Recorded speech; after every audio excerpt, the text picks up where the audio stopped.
Praise the Lord. सबको जय मसीह की खुदावंद यीशु मसीह आप सबको आशीषित करे। प्रभु यीशु मसीह आप सबको ब्लेस करे और परमेश्वर की पवित्र हजूरी में आप सबका स्वागत है। और मैं विश्वास करता हूँ कि आप सब लोग ठीक ठाक है। और हम प्रार्थना करते हैं कि आपकी लाइफ में बहुत बड़ी ब्लेसिंग हो, बहुत बड़ी आशीष हो प्रभु की, और आप हमेशा प्रभु में बढ़ते जाए, हमेशा खुदावंद की आशीषों में बढ़ते जाए, हमेशा प्रभु के वचन में बढ़ते जाए। हालेलुया। जब आप प्रभु में चलते हैं, जब आप परमेश्वर में चलते हैं, तो आपको खुदावंद के कलाम की बहुत ज्यादा जरूरत है, परमेश्वर के वचन की बहुत ज्यादा जरूरत है।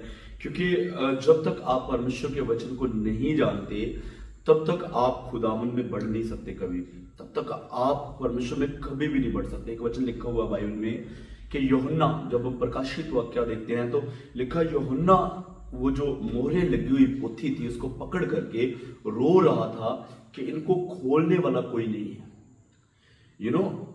जब खोजा, एक यूनिक अपने रथ पर बैठकर जा रहा है और फिलिप्पुस उसके रथ पर बैठकर उसको पूछा, जो तुम पढ़ रहे हो वो तुम्हें समझ में आता है? तो उसने कहा, अगर समझाने वाला कोई ना हो तो कोई कैसे समझ सकता है। दोनों कथित जो मैंने आपको बताए, जो चीजें मैंने आपको बताई, ये दोनों एक चीज है कि वो दोनों खुदावंद के कलाम की खोज में थे कि कोई हमें समझाने वाला हो। परमेश्वर का कलाम हमारी लाइफ में इतना जरूरी है कि जितना हमारे लिए खाना जरूरी है, जितना हमारे लिए सांस लेना जरूरी है, जितना हमारे लिए हवा पानी जरूरी है, उतना ही हमारे लिए परमेश्वर का कलाम जरूरी है। अगर हम लोग जो हैं वो पानी के बिना जी नहीं सकते, रोटी के बिना जी नहीं सकते, मेरे अजीज, वैसे ही हम लोग कलाम के बिना नहीं जी सकते। हालेलुया। जब हम मॉर्निंग वॉक के लिए जाते हैं, हम लोग डाइटिंग करते हैं, हम लोग जिम के लिए चले जाते हैं, वो हमारी इस फिजिकल, इस सेहत के लिए अच्छा है, लेकिन we must care about our spiritual life also. हमें अपनी स्पिरिचुअलिटी में भी बढ़ना है। हालेलुया। क्योंकि एक समय आ रहा है, एक टाइम आ रहा जब यीशु मसीह ने जो वायदा किया था कि मैं अपनी कलीसिया को आऊंगा और स्वर्ग राज में ले जाऊंगा। हालेलुया। और वहां पर वही जाएंगे जो स्पिरिचुअली तैयार होंगे, जो परमेश्वर के लिए तैयार होंगे। बाइबल में लिखा हुआ है कि जो कलीसिया है वो 7 उपदेशों पर खड़ी होनी चाहिए। जो नए नियम में 7 उपदेश है वहां पर खड़ी होनी चाहिए।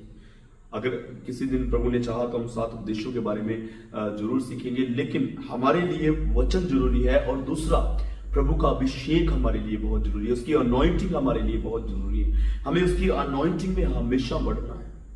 हालेलुया। जब दोनों चीजें आपकी लाइफ में इक्वल होंगी तो आप प्रभु में बहुत बहुत बहुत ज्यादा बढ़ते जाएंगे। लेकिन अगर इन दोनों में से अगर आपके पास अनॉइंटिंग या अभिषेक है और आपके पास वचन नहीं है तो आप बहुत जल्दी गिर जाएंगे। और अगर ਤੁਹਾਨੂੰ वचन आਉਂਦਾ बहुत ਵਧੀਆ तरीके ना, लेकिन ਤੁਹਾਨੂੰ अभिषेक नहीं है तो फिर भी तुम खुदावंद में चल नहीं सकते। हालेलुया। एक बाइबल में शख्स था जिसने मिलाप का तंबू बनाया था। उसको परमेश्वर ने समझ, ज्ञान और अपना आत्मा जो था वो गिफ्ट में दिया था। अब एक वचन को देखेंगे हम लोग, निर्गमन उसका 31 चैप्टर, उसका 31 अध्याय, और उसका हम लोग देखेंगे 31 अध्याय 1 वचन और 2 वचन हम लोग देखेंगे। यहाँ पर लिखा है, फिर यहोवा ने मूसा से कहा, सुन, मैं ऊरी के पुत्र बसलेल को, जो हूर का पोता और यहूदा के गोत्र का है, नाम लेकर बुलाता हूँ, और मैं उसको परमेश्वर की आत्मा से, जो बुद्धि, प्रवीणता, ज्ञान और सब प्रकार के कार्यों की समझ देने वाली आत्मा है, परिपूर्ण करता हूँ। यहाँ पर एक शख्स है जिसका नाम है बशलेल। अगर आप बशलेल की समझ और उसकी बुद्धि को आप देखोगे बाइबल में, तो मिलाप का तंबू जो था उसको बनाने वाला बशलेल था। और परमेश्वर ने उसको इतनी बुद्धि दी थी, इतनी समझ दी उसको, इतनी बुद्धि दी उसको कि मिलाप के तंबू को बनाना जो था वो बिल्कुल भी सिंपल नहीं था। It was so hard. अगर आप मिलाप के तंबू के बारे में कभी स्टडी करेंगे, वो उसका एरिया, उसके अंदर की चीजें, हर एक चीज जो थी वो बहुत महत्वपूर्ण थी, वो बहुत जरूरी थी और बहुत बुद्धि से, बहुत समझ से बनाने वाली चीजें थी। और परमेश्वर ने बशलेल को चुना, उसके पीछे एक रीजन था बशलेल को चुनने वाला, जो हूर का पोता और यहूदा की गोत्र से था। यहूदा की गोत्र जो थी वो परमेश्वर की नजर में एक बहुत अहम थी। यहूदा की गोत्र के ऊपर बहुत सी दिक्कतें आई, एवं के यहूदा की गोत्र आगे बढ़ नहीं रही थी। शैतान ने इतना यहूदा की गोत्र पर अटैक किया कि यहूदा के जो बच्चे थे उनका आगे कोई बच्चा ही नहीं हो रहा था, और उसके बच्चे भी मर रहे थे। इतना जबरदस्त अटैक था डेविल का। शैतान भी ये चीजें जानता था कि ये बढ़ने वाला है। हमेशा जो डेविल है वो उसी पर अटैक करेगा जो बढ़ने वाला है। कभी कभी हम लोग निराश हो जाते हैं, हमारी लाइफ में शैतान क्यों अटैक करता है, डेविल क्यों अटैक करता है। You have the planning of God. आपके ऊपर परमेश्वर की प्लानिंग है, आपके ऊपर परमेश्वर की योजनाएं हैं, इसलिए शैतान आपके ऊपर अटैक करता है। इसलिए शैतान आपको बढ़ने से रोकता है, आपकी गवाही के साथ लड़ता है, आपके अभिषेक के साथ लड़ता है, आपकी अनॉइंटिंग के साथ लड़ता है। हालेलुया। जितना ज्यादा आप ब्लेस होने वाले हैं, उतना बड़ा जो डेविल है वो आपके ऊपर अटैक करने की कोशिश करेगा, उतनी जोर से वो आपके ऊपर काम करने की कोशिश करेगा, उतनी बड़ी योजना वो आपके विरुद्ध पैदा करेगा, आपके विरुद्ध उतनी बड़ी योजनाओं से काम करेगा। लेकिन अगर आप प्रभु के लिए कुछ नहीं करने वाले हो, आपको फिर शैतान क्यों ही परेशान करेगा। वो कभी अपना टाइम वेस्ट नहीं करता। यहूदा की गोत्र जो थी वो परमेश्वर की नजर में, हालांकि 12 गोत्रों जो थी वो सभी परमेश्वर की नजर में अहम थी, लेकिन यहूदा की गोत्र से यीशु मसीह पैदा होने वाले थे। यहूदा की गोत्र में डेविड आने वाला था। There was something special. और ये जो बशलेल था ये यहूदा की गोत्र से था। और दूसरी बात कि ये जो बशलेल था ये हूर का पोता था। परमेश्वर ने क्यों बशलेल को चुना? अब अगर हूर की लाइफ को देखोगे, अगर आप निर्गमन उसका चैप्टर 17, उसका 17 चैप्टर को पढ़ोगे, उसका 10 अध्याय से, जब इस्राएली यहोशू जो था वो लड़ने के लिए आगे गया, जब यहोशू आगे निकल गया लड़ने के लिए, और मूसा जो था वो प्रार्थना करता था। एक बार हम लोग देख लेंगे। Hallelujah, thank you Jesus Christ, hallelujah, hallelujah father, thank you, hallelujah, रीमाना शुरारा का नथीरश, hallelujah. It's very very very important. लिखा हुआ है, जब हम 10 वचन को पढ़ते हैं, लिखा, मूसा की इस आज्ञा के अनुसार यहोशू अमालेकियों से लड़ने लगा, और मूसा, हारून और हूर पहाड़ी की चोटी पर चढ़ गए। और जब तक मूसा अपना हाथ उठाए रहता था तब तक इस्राएल प्रबल होता था, परंतु जब वह अपने हाथ नीचे करता तो अमालेक प्रबल होता था। यहां पर जब मूसा अपने हाथों को उठाता है तो इस्राएल प्रबल होता है, लेकिन जैसे ही उसके हाथ थक के नीचे आ जाते हैं तो अमालेक जो थे वो प्रबल होते थे, वो जीतते थे।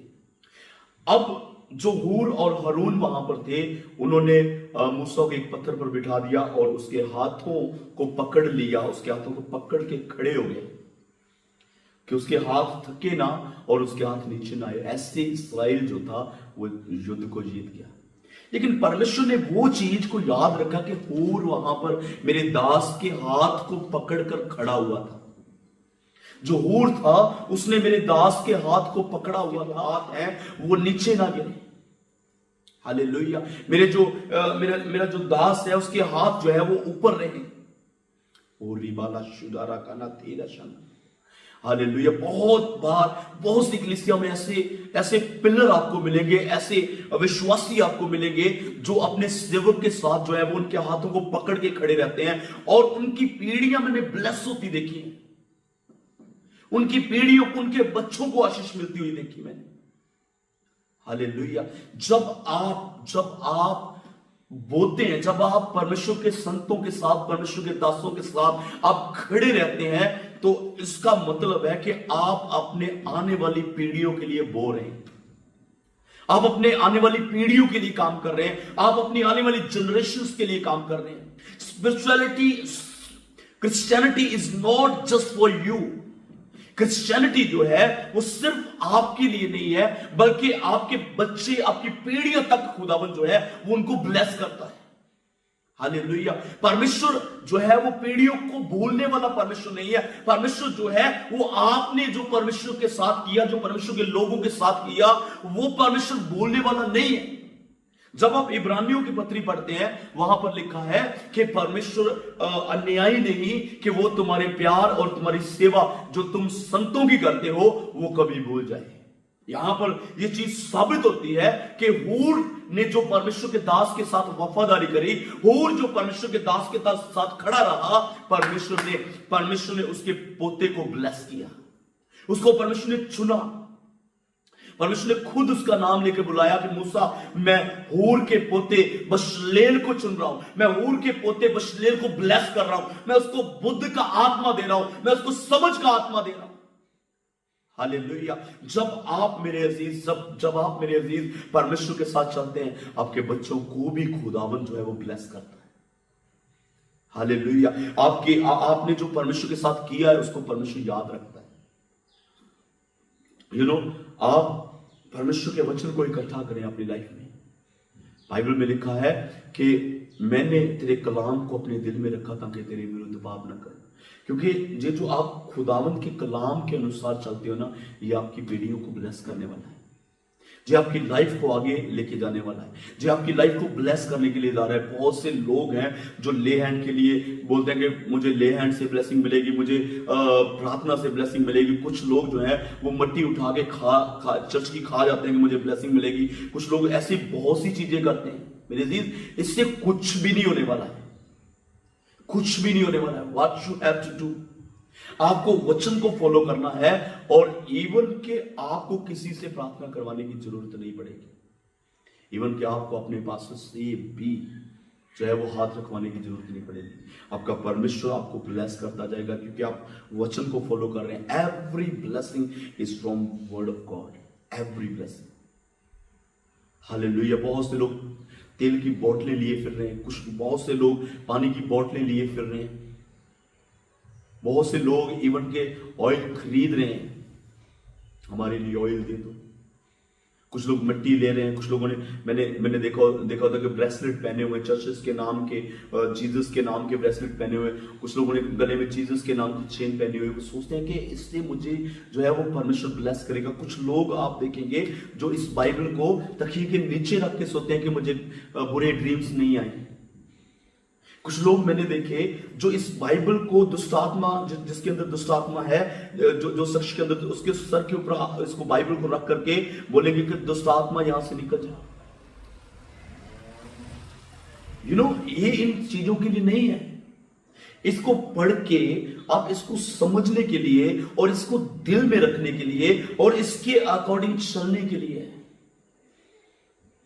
अगर आप इसको फॉलो नहीं करते, आप किसी भी पास्टर के पास चले जाओ, आप दुनिया का कोई भी पास्टर, मैं बोलता हूं कि आप स्वर्गदूत कहीं आ जाए और वो भी आपको ब्लेस नहीं कर सकता अगर आप इसको फॉलो नहीं कर रहे हैं। अगर आप खुदाम के कलाम को फॉलो नहीं कर रहे हैं, इवन के स्वर्गदूत भी आपके सर के ऊपर हाथ रख दिया करके वो भी आपको ब्लेस नहीं कर सकता।